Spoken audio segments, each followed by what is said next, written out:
Hey guys. So let's talk about Vin Diesel's latest attempt at not being Dominic Toretto. Bloodshot is directed by Dave Wilson and stars Vin Diesel, Eliza Gonzalez, and Sam Heughan, just to name a few. And it tells the story of a slain ex-soldier who is reanimated and given all these super abilities, super strengths, super healing, and so forth. And he's trying to hunt down the people that he believes killed his wife until he realizes not everything is as it seems. Bloodshot. So, a lot of you probably already know that Bloodshot is based off a comic book character of the same name. And I think this is something that Vin Diesel has wanted to get done for quite some time. Now, the thing with characters like Bloodshot, if you've read the comics, he has recently they've re-released new comics and they've started to run all over again. They've modified some things about him. But the Bloodshot comics, at least for me, feel very dated. They feel like a product of the early 2000s. And the movie is very much the same. So I don't know if that's a good thing or a bad thing, because the story here and this character is pretty straightforward. As a slain soldier brought back from the dead, reanimated with all these abilities. Of course, it's nanites in his bloodstream. And when he gets really injured, they go into a kind of overdrive and his eyes look bloodshot, hence the name of the character. So, yeah, like I said, it's a very, very 90s character. And unlike a lot of other comic book characters that have been, I don't want to say modernized, but have grown and matured, this particular character definitely feels like he's stuck in that era. And that comes across here, unfortunately, in this movie. This movie feels very much like a 90s, late 90s, early 2000 film. And if it came out then, I'm sure it would have been a huge hit. I could actually see this movie coming out right around the same time as Blade and making a killing.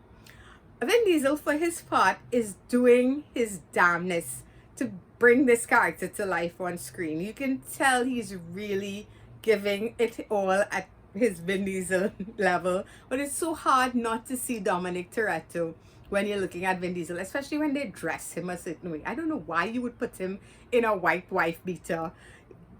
Then when you do that, all I see is Fast and Furious. But putting that aside, I think he's really trying to make something out of this character, the same way he did with is it The Last Witch Hunter? You know, I could tell he was having fun there. I could tell he's having fun here. Sam Heughan, who most ladies out there would know from Outlander as Jamie, I liked what he did here. I really did not like this character. I disliked this character so much.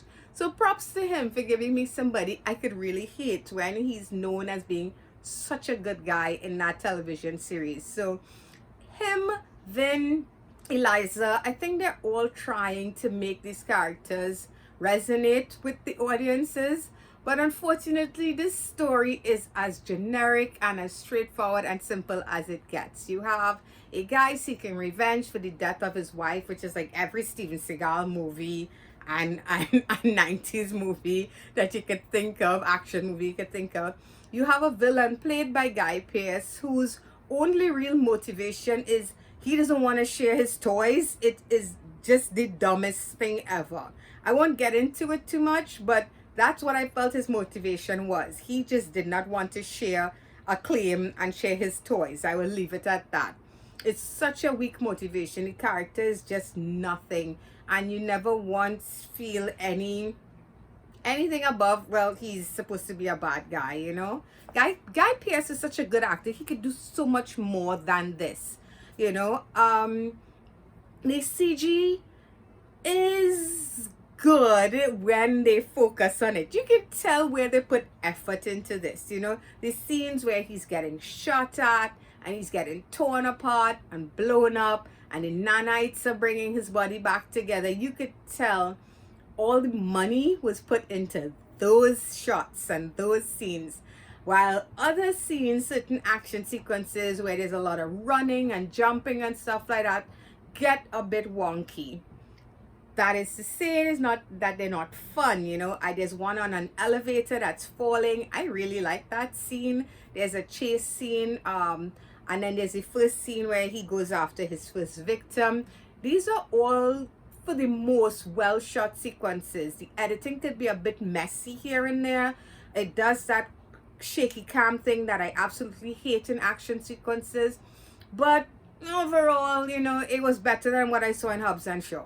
So, is this a bad movie? I don't think it is. I just think it's really mediocre in comparison to what we're getting now with superhero movies. And therein lies the problem, because we've been so spoiled by Marvel and now recently DC with superhero movies that we could get super invested in, and we expect the stories to be deeper, we expect the characters to be very fleshed out, you know, and well developed. So when you get something like this, it feels like this is something that you should watch on Netflix on the weekend, you know, that kind of thing. This is not a movie you want to waste your time going cinemas to see. So guys, I'm gonna give Bloodshot a 5.5 out of 10. I'm not saying it's a bad film. I just think it's a really average one, especially when you compare it to all the other superhero movies that have come and gone.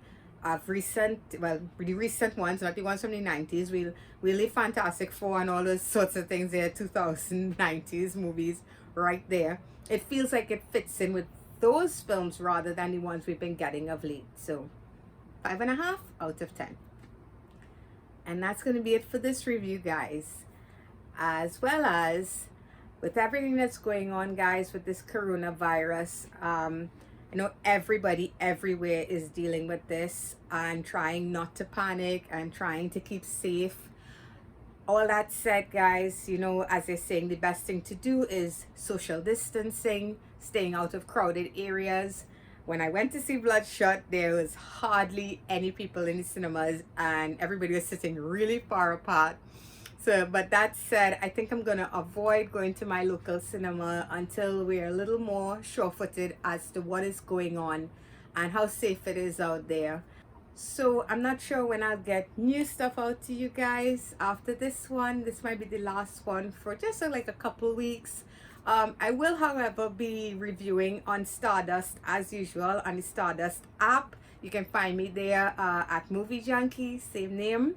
And I'm still on Facebook, sharing news there on Movie Junkie Continued. So I just hope everybody is being safe. You guys take care of yourselves, take care of your families. Remember, don't panic, just follow the guidelines that have been placed there for all of us. And until next time, bye bye.